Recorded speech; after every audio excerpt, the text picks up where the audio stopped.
안녕하십니까. 커리어 컨설턴트 김용전입니다. 지난 시간에 그 직장인의 7가지 고민의 공통점에 대해서 말씀을 드렸고요. 또 이직을 통한 그런 그 재취업 전략에 대해서 말씀을 드렸는데요.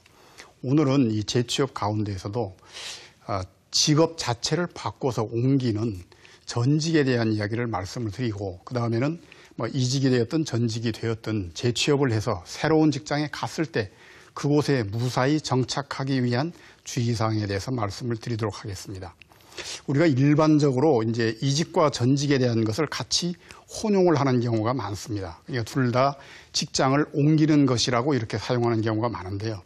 이것은 사전적인 의미로도 틀리지 않습니다. 왜냐하면은 전직이라고 하는 그 말을 쓸 때에 전이라고 하는 이 구를 쩐자라고 하는 한자가 옮긴다는 뜻과 또 바꾼다는 뜻이 동시에 들어있기 때문에 같이 사용을 하는데요.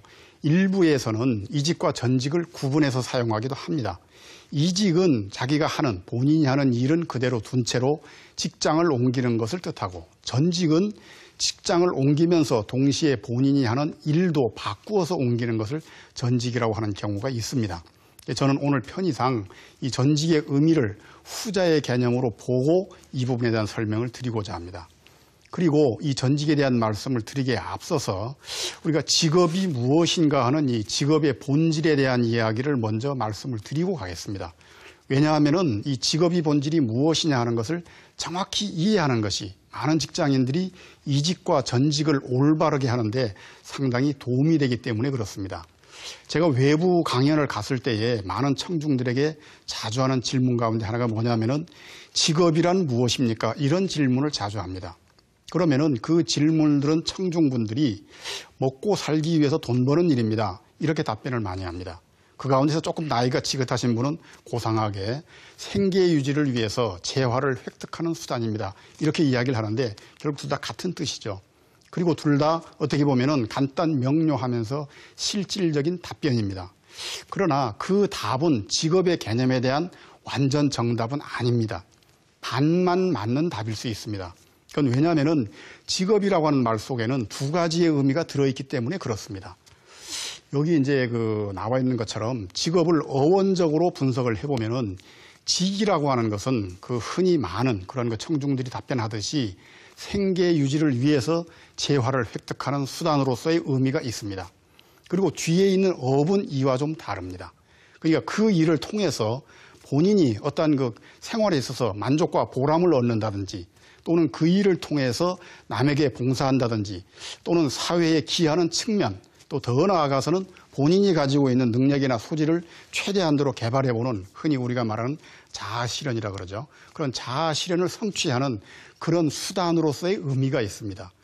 그래서 이 두 가지를 사실은 영어에서도 구분해서 사용을 합니다. 그래서 직적인 측면은 occupation이다 이렇게 이야기를 하고, 업적인 측면은 vocation이라고 이렇게 표현을 합니다.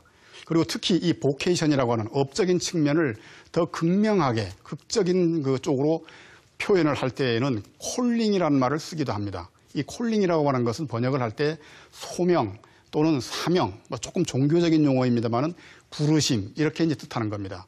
이런 데에 있어서는 어떤 분들 같은 경우에는 그 일을 통해서, 자신의 직업을 통해서 돈을 벌지 못하면서도 아주 극단적이면은 본인의 재화를 거꾸로 쏟아 넣으면서도 그 일을 끝까지 평생의 업으로 삼는 경우가 있는데, 이런 것이 이제 업적인 측면의 가장 대표적인 케이스죠.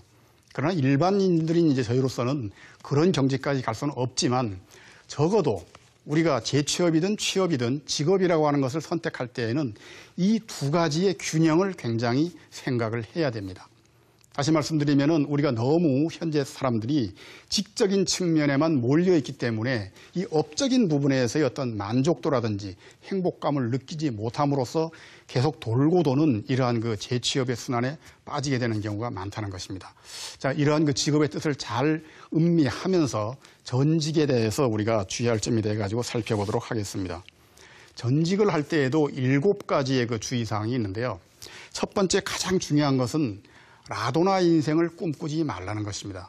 여기에 이제 라도나 인생이라고 하는 것은 무슨 의미인가 하면은 우리가 어떤 직업을 선택할 때 그 직업의 뒤에 뭐뭐라도 또는 뭐뭐나를 붙이는 것을 뜻합니다. 직장인들이 흔히 많이 하는 말 중에 직장 생활에 굉장히 불만이 많고 괴로움을 느낄 때 에이, 이거 그만두고 식당이라도 해볼까? 가게나 차려볼까? 라면집이라도 하면 되지 않겠느냐? 이렇게 뭐뭐라도 나를 붙이는 겁니다. 근데 이런 식으로 그냥 전업을 할 때 본인이 하고 있는 일을 다른 것으로 바꿀 때 그 일에 대해 가지고 라도나로 생각을 하는 것은 절대로 성공할 수 없습니다. 물론 요행이 성공할 수도 있겠지만 성공할 확률이 상당히 작다는 겁니다. 이 라도나로 생각을 하는 그 위험성은 뭐냐면은 바로 앞에서 말씀드렸던 업적인 부분을 빼고 직적인 부분만 보는 것입니다. 그러니까 라면집이라도 하면 먹고 살지 않겠느냐 이렇게 생각을 하는 것인데 사실은 먹고 살기 위하고 돈을 많이 벌기 위해서라도 중요한 것은 업적인 측면을 생각을 해야 됩니다. 라면집 하나를 하더라도 고객들에게 내가 이것을 통해서 어떤 만족감을 줄 것인가, 남에게 어떤 행복감을 줄 것인가, 그러한 측면을 생각을 할 때 그 일이 성공할 수 있다는 것입니다. 그렇기 때문에 전직을 할 때 현재 하고 있는 일에서 다른 일로 바꿀 때에 라도나라고 하는 스타일로 생각을 하지 말라는 것이고요. 두 번째는 미리 준비를 해야 된다는 것입니다. 물론 이직의 경우에도 같은 일을 하면서 직장을 바꾸는 경우에도 준비 기간을 거쳐야 되지만은 전직이라고 하는 것은 자기가 하던 일을 완전히 바꿔서 가는 것이기 때문에 더 많은, 더 깊은, 더 상세한 준비가 있어야 됩니다. 예를 들어서 나이 많은 분들의 경우 그렇습니다만은 퇴직을 한 뒤에 지금까지 사무관리직에 있던 분이 자동차